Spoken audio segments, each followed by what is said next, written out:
So my favorite way of investing is to take just a tiny bit of money and make it worth more than what we've started with. But the problem is that's just not quite enough money yet. So let's make it worth a lot more by taking it and making it worth a lot more. And that's my favorite way of investing. But my second favorite way is with ETFs, which is what this video is all about. Let's begin.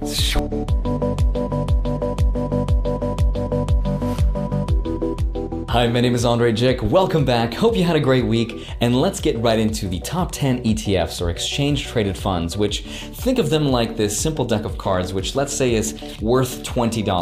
Now your $20 will be spread out amongst all of these different stocks right here contained inside of this one fund. Now some of these companies or stocks will be worth more than others, but the point of trying to do this is to achieve full diversification, which is just a fancy way of saying that even though you might have a favorite playing card, you still need the entire deck of cards to be able to play that game of investing effectively. Now, if that analogy made zero sense, all I'm trying to say is that I'm really good with a deck of cards, but also never to have all of your money into one playing card, because if you lose that playing card, you lose all your money, and that's never stonks. Now, as of right now, there are more than 2,000 ETFs to pick from, which means it is very difficult to decide which of the ETFs are best to buy right now. So I want to share with you my top 10 favorite ETFs. This is by no means the be-all, end-all guide of the best ETFs. This is just what one random guy on the internet's opinion is. And remember, I play with playing cards, so keep all that in mind. Now, the first 5 I'm going to share with you are going to be growth-oriented, and the other 5 are going to be cash flow or dividend-oriented, which means I don't actually have to sell those ETFs in order to make money because they pay me either monthly or quarterly. Now, there are pros and cons to both of them, but hopefully this guide will at least point you in the right direction so you can decide which of these ETFs works best for you. And remember, you could pick more than just one ETF. You could pick 2, 3, 4, 5, as many as you want.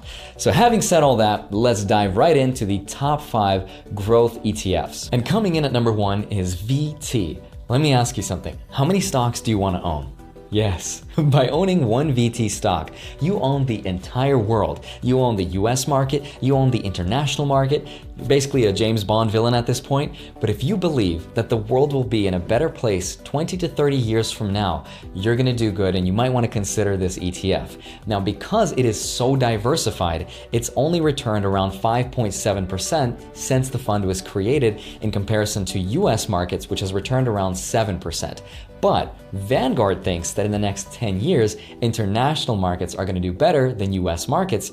But Warren Buffett, who's the smartest investor in the world, disagrees. But regardless of which is true, one thing is true, and that's that no one has a clue. Pro tip, by the way, you can own something like VT, but at a slightly cheaper expense ratio by owning a combination of around 55% VTI and 45% VXUS. And doing this, you'll save yourself a tiny bit of money, especially if you have buku bucks, where 0.01% will make some difference. It's just another way of doing it. And at number 2 is QQQ. Now, this is a very popular investment option, and I want to cover it. In the early 1900s, things like steel, material, and heavy industry was the sector to invest in.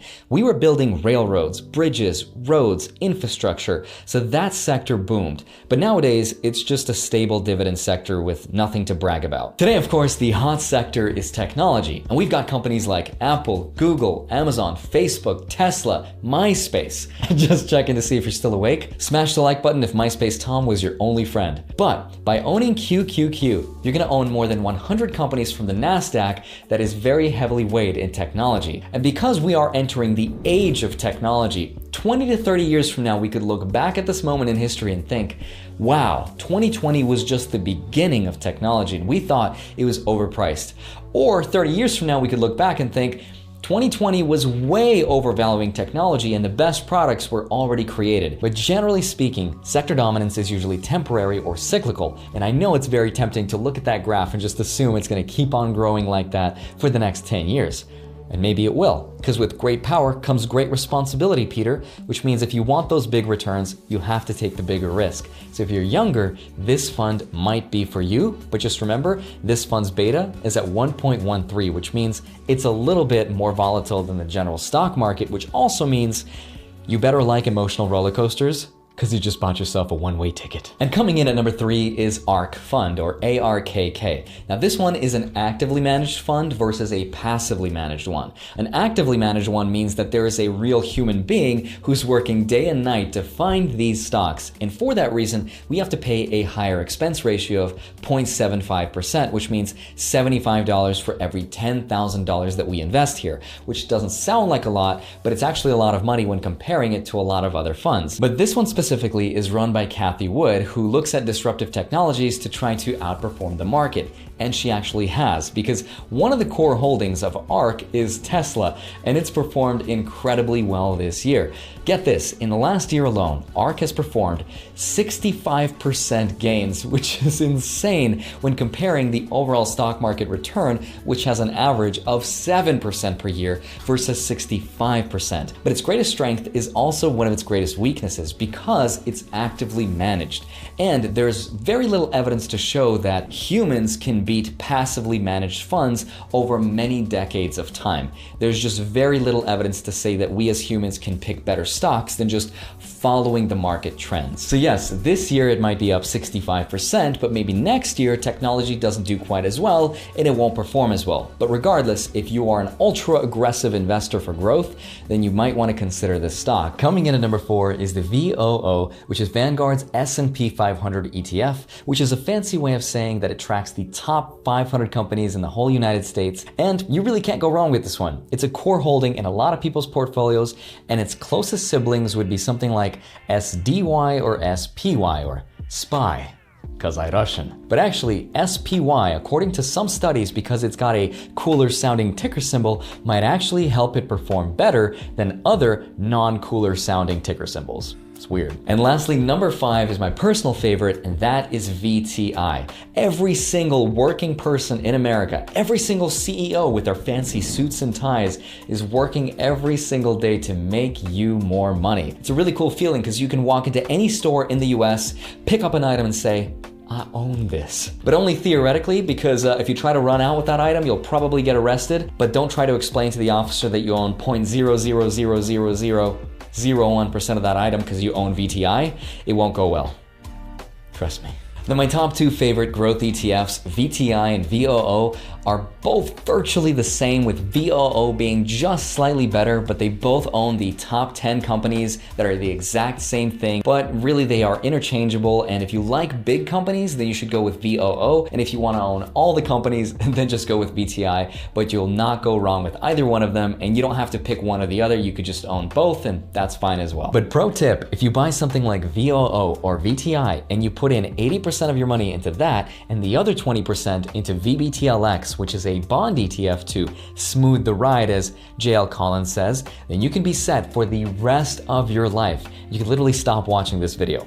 But please don't, because you'll miss out on the cash flow and the passive income dividend ETFs, and I'll miss out on the ad revenue. But I love this fund so much that I put it all inside my M1 Finance Roth retirement account, and I did a video with that. You can watch it. Please use the link down below to help my wallet. You don't have to, but please do.